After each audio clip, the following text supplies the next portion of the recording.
கர்த்தருக்கு ஸ்தோத்திரம். இன்னைக்கு நம்மள்ட்ட அநேகர் சவால் விடுவாங்க, என்ன போல நீ இதை செஞ்சு காமிப்பாரு அப்படின்னு சொல்லி.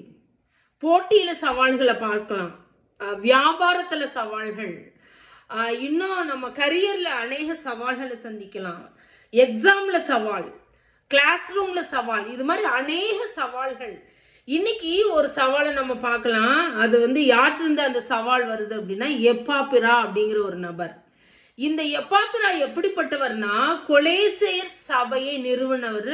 அங்க உடன் ஊழியக்காரனா பவுலோடு கூட இருந்தவர் இந்த எப்பாப்பிரா.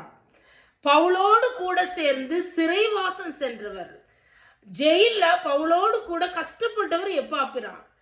கொலேசேய மக்களுக்கு சுவிசேஷத்தை அறிவித்தவர் எப்பாப்பிரா. உண்மையான ஊழியக்காரன் எப்பாப்பிரா. தன்னுடைய மக்களுக்காக ஜெபத்துல போராடினவராய் காணப்பட்டவர் இந்த எப்பாப்பிரா.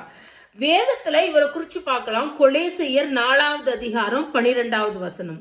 எப்பாப்பிராவும் உங்களுக்கு வாழ்த்துதல் சொல்லுகிறான், உங்களை சேர்ந்தவனும் கிறிஸ்துவின் ஊழியக்காரனுமாகிய இவன்.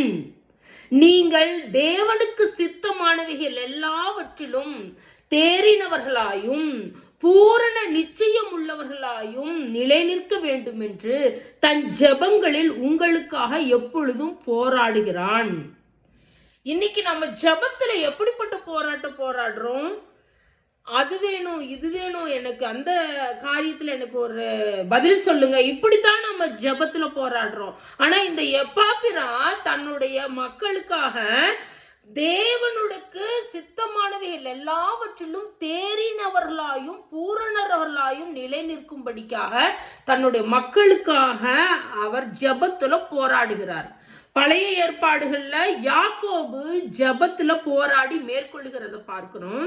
புதிய ஏற்பாடுகள்ல எப்பாப்பிரா தன்னுடைய சபை மக்களுக்காக ஜெபத்துல போராடுகிறவர்களாய் காணப்படுகிறார்.